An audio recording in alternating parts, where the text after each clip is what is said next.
পঞ্চম শ্রেণীতে পড়াশোনার সময়েই মডেলিং শুরু করেন জনপ্রিয় প্রয়াত চিত্রনায়ক সালমান শাহ। পরবর্তী সময়ে অডিশনে পাশ করেই তিনি নাটকে অভিনয় করেছেন।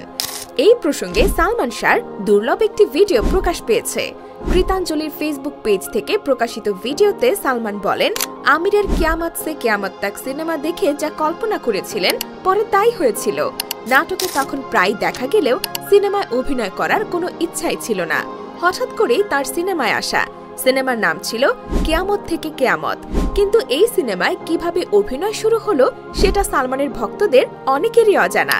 সেগুলো পুরোটাই বলবো, তবে ভিডিওটা না টেনে পুরোটা দেখতে হবে। নাটক করার সুবাদে সালমান শাহকে আগে থেকেই চিনতেন পরিচালক সোহানুর রহমান সোহান। তার কিছু ছবিও সংগ্রহ করেছিলেন এই পরিচালক। পরে একদিন সোহান ফোন দেন সালমান শাহদের বাসায়। সেদিন কি কথা হয়েছিল সেই প্রসঙ্গে এই চিত্রনায়ক ভিডিওতে বলেন, আমার তখন নিয়মিত একটা বিজ্ঞাপন টিভিতে প্রচার হচ্ছিল। তখন সোহান ভাই আমার ছবি দেখে কোথা থেকে খবর নিয়ে আমার সম্পর্কে জানার চেষ্টা করেন, আমি কাজ করব কিনা সেগুলোই জানার চেষ্টা করেন। পরে একদিন বিকেলে ফোন করেন। ফোন দিয়ে পরিচালক সোহানুর রহমান সোহান নিজের পরিচয় দেন। তিনি কিয়ামত থেকে কিয়ামত নামে একটি সিনেমা নির্মাণ করতে চান, সেটা সালমান শাহকে জানান। সেই ছবির ব্যাপারে সরাসরি কথা বলতে চান। সেই প্রসঙ্গে সালমান বলেন, পরিচালক আমাকে ফোন দিলেন। তিনি জানালেন সিনেমা নিয়ে কথা বলতে চান। পরে আমরা দুজন একসঙ্গে বসলাম। তিনি আমাকে অভিনয়ের জন্য প্রস্তাব দিলেন। কিয়ামত সে কিয়ামত তাক হিন্দি সিনেমার বাংলা করবেন। আমি সিনেমাটি করলে তিনি খুশি হবেন। হঠাৎ করে প্রস্তাবের কথা শুনে হেসেছিলেন এই দর্শক প্রিয় অকাল প্রয়াত নায়ক। সেই সময় কি করা উচিত তা বুঝতে পারছিলেন না। সালমান জানান, সেই সময় সিনেমা নিয়ে তার কোনো আগ্রহ ছিল না, কিন্তু আমির খান ও জুহি চাওলা অভিনীত হিন্দি সিনেমাটি তার আগেই দেখা ছিল। সিনেমাটি সালমান শাহর মন ছুঁয়েছিল। অভিনয় গল্প যেন মাথার মধ্যে ঘুরছিল। সিনেমাটি দেখার সময় আমির খানের জায়গায় নিজেকে কল্পনাও করেন। পরে সেটা সত্য হবে এমনটা হয়তো তিনি আগে ভাবেননি, যে কারণে প্রস্তাবের কথায় খুশি হয়ে হেসেছিলেন সালমান শাহ। সালমান শাহ বলেন, প্রস্তাবের পর ভালোই লাগছিল। আমি তো ভাবিনি সিনেমা লাইনে আসব, ফিল্মে অ্যাক্টিং করব, টেলিভিশন অভিনয় বা মডেলিং করব, এটাই ভেবেছিলাম। এটা ছিল শুধুই শখ, পেশা হিসেবে সিনেমার কথা ভাবিনি। কিন্তু আমির খানের অভিনয় দেখে আমার খুবই ভালো লেগেছিল।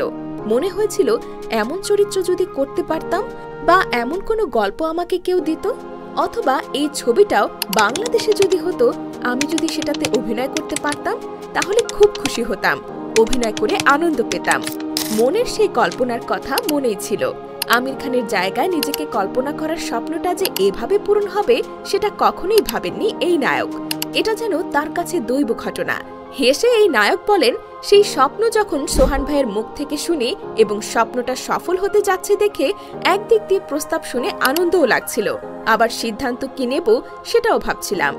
পরে কিছুটা দ্বিধায় পড়ে যান এই নায়ক, সিনেমাটি করবেন নাকি ছেড়ে দেবেন। তার আগে মা বাবার সঙ্গে কথা বলেন, কিন্তু সিনেমার কথা শুনে শুরুতে তারা রাজি হননি।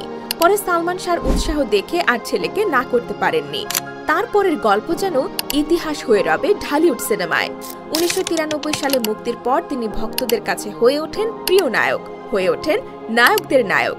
তাকে দেখে সিনেমায় নাম লিখিয়েছেন অনেক তরুণ। কিয়ামত থেকে কিয়ামত সিনেমায় তার নায়িকা ছিলেন মৌসুমী। এখনো জনপ্রিয় নায়কদের প্রসঙ্গে নিমেষেই চলে আসেন সালমান শাহ। ভক্তদের কাছে তিনি বাংলার সেরা নায়ক। আমি যা করেছি এটা আমার নিজের। সুপ্রিয় দর্শক, ভিডিওটি ভালো লাগলে লাইক দিয়ে শেয়ার করুন, যাতে সালমান ভক্তদের কাছে ভিডিওটি দ্রুত পৌঁছে যায়।